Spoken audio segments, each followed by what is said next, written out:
So I don't have a load of time today, but I did want to quickly address something that I hear a lot of people my age saying, which is that you need pain in order to improve as a person, or like that they don't want to believe that you do need pain. You know what I mean? Like the idea that pain is the only thing that's actually going to make you make change. Like you can have willpower or whatever, but it only drives you so far. I think I disagree.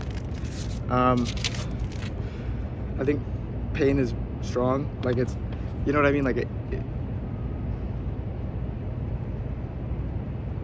it's the best thing we have, and it makes sense why. Like evolutionarily, like I don't know, tiger run after you, you want to run away. You know what I mean? That makes sense. But at the same time, we don't really follow evolution anymore. We kind of do whatever we want. Like look at the city around you, right? We cure diseases that other civilizations in the past would have called, like, you know, they're meant to die, like it's their time. We don't know why. Like the Black Plague, like, you know what I mean? We have vaccines, we have, you know, we play God all the time now. We do things that aren't meant to happen and that wouldn't have happened. And basically what I'm saying is nature doesn't really mean that much in our world apart from what it still controls, right? We have controlled nature in some ways, and in those ways it's not really relevant. And so what I'm saying is, you know intuitively that if you do something, it will be done. You know what I mean? That if you choose to do something, you know that if you hit the button will be pressed, right? And so my point is kind of just like, it's never a matter of just why not hit the button, right? Because everything you do in your life, like in real life, like all the motivations you have, they have some sort of real reason behind them that makes like actual sense in terms of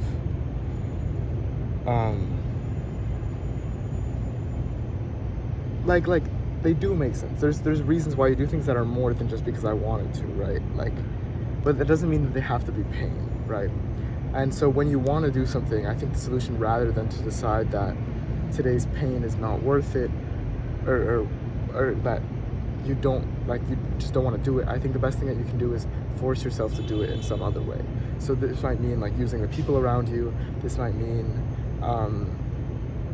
using technology around you. So for example, I had a teacher who told me that when his wife was writing something, she would send 400 words a day or 200 words a day or whatever her goal was to somebody, and this person's job was to, at the beginning of this idea or whatever, take $20 from the wife, and they wanted to say write 400 words a day for 30 days.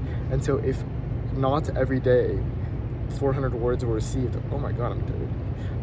If not every day 400 words are received, $20 would not actually be returned, right? And so you have some money at stake. But worse than that, I think, is, I mean, a better idea than that is just that this person wasn't keeping those $20, right? They were doing this with multiple people, and the people that succeeded in writing those 400 words in 30 days or whatever their goal was, they got all of their money back plus an equal distribution of all of the money that other people didn't get, right? As in if I fail, my $20 goes to everybody else evenly.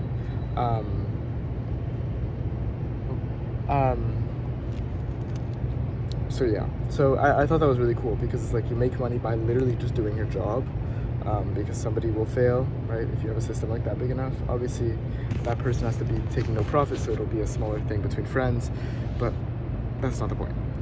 My point is, that is good motivation, right? If you use what's it called? There's a philosophy problem, which is, if you intend to drink this vial by midnight tonight, tomorrow, like if you intend to drink it tomorrow by midnight, then I'll give you $1 million. But then at that point, you don't actually have to drink it. The toxin problem, I think. I forgot who wrote it. But the idea is that it's just really hard to intend to do things without wanting to do them. And that's different from this, because it's hard to like actually form the want to do something, which is like out of thin air, right? But the idea is, if you can motivate yourself to do it, like in that case, if you say to somebody, I'll give you $1,000 if I don't, I'll give you $1,000 if I don't drink it, and thus I get to keep my $1,000 if I do drink it, then they want to drink it. And then if they want to drink it, then that that want is still formed. Wait, what word did I just use? If you have the plan, if you in whatever. Wow, I completely forgot. But that's not the point, right? If you plan to intend, that was the word. So then you form the intention that way, right? By having somebody else do it for you. And I think that's useful, right? So you can do this with technology, plenty of ways.